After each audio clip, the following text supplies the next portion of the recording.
Hello, আসসালামু আলাইকুম। Welcome to my channel. আমি মাশকুরা আক্তার আবার নিয়ে আসলাম নতুন আরেকটা রেসিপি।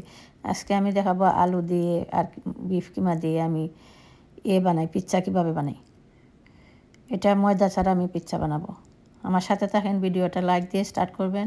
পুরো ভিডিওটা দেখবেন, যদি ভালো না লাগে স্কিপ করে চলে যাবেন। আধা দেখে চলে যাবেন না প্লিজ, পুরো ভিডিওটা দেখবেন। আমি এখানে 4টা আলু কুচি কুচি করে পলে নিয়েছি। পলে আমি পানির মধ্যে ভিজিয়ে রাখছি 1 ঘন্টার মতো। এখন আমি কিমাটা রেডি করব।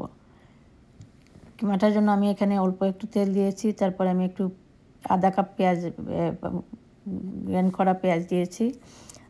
1 চামচ আদা বাটা, 2 চামচ পেঁয়াজ বাটা, রসুন বাটা দেব, দিয়ে অল্প পরিমাণ লবণ দেব, দিয়ে আমি এটা ভালোভাবে ভেজে নেব। পেঁয়াজটা ভাজা হয়ে গেলে তারপরে আমি এটার মধ্যে সস অ্যাড করে দেব। টমেটো সস দেব, আধা কাপ টমেটো সস দেব।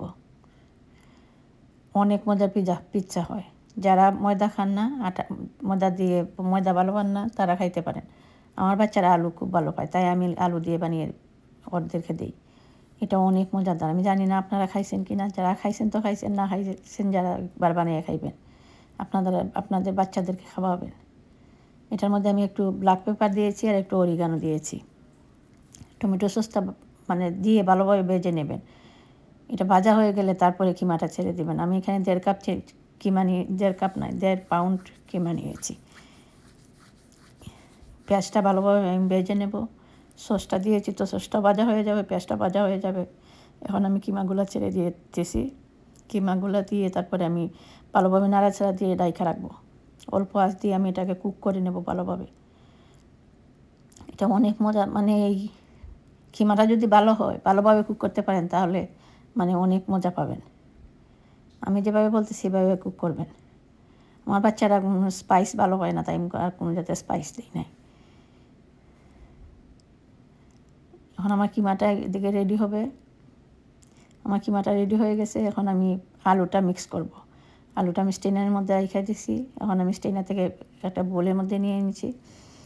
এখন আমি আলুটা মিক্স করবো। আলুটার মধ্যে আমি এখানে আধা কাপ দিতেছি কর্নস্টার্চ, একটু পেঁয়াজ বাটা, গ্রেন্ড করা পেঁয়াজ। আপনার পয়লা ছোটো ছোটো করে পয়লা দিতে পারেন।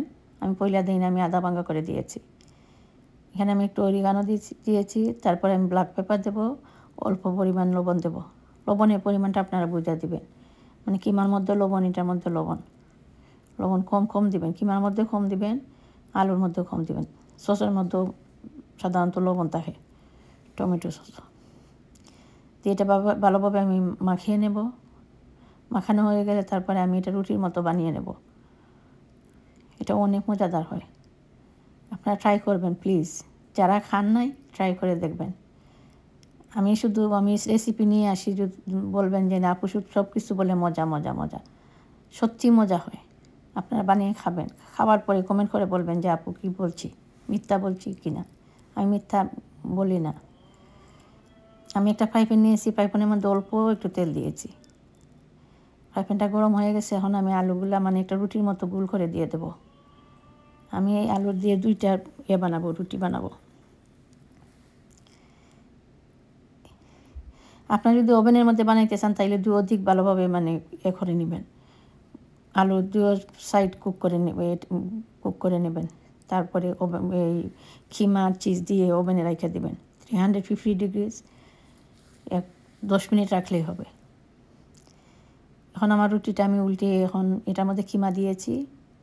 কিমাটা যে আমি কুক করে রাখছি, কিমা দিয়েছি। কিমাটা আমি দেখাই না। এখানে আমি পার্মেজান চিজ দিয়েছি, মোজ্জারেলা চিজ দিয়েছি আর পার্মেজান চিজ দেব। তারপরে দেব পার্মেজান চিজ উপরে দিয়ে আমি এটাকে ঢেকে রাখবো। আপনারা ওভেনে যদি করেন, তাহলে 2 পাশ উল্টাইয়া কুক করে তারপরে ওভেনে দিবেন। দেখবেন ওভেনে আরও সুন্দর হয়। চিজের উপরটা লাল লাল হয় আর আলুটা আরও ক্রিস্পি হয়। আমি এখন সময় নাই, এর জন্য আমি চুলার মধ্যে দিয়ে দেব। যারা ওভেনে বানাইতে চান, ওভেনে বানাইতে পারেন। ওভেনে দিলে আরও অনেক মজা হয়। এই দেখেন আমার পিজাটা হয়ে গেছে। যদি ভালো লাগে লাইক কমেন্ট করে শেয়ার করে দিবেন। আপনাদের ফ্যামিলিদের সাথে শেয়ার করবেন। সবাইকে দেখার সুযোগ করে দিবেন। দেখেন আমার পিজ্জাটা কী লোভনীয়, ইয়ামি অনেক মজাদার। ভালো থাকেন, সুস্থ থাকেন, আমার জন্য দোয়া করবেন। আল্লাহ হাফেজ।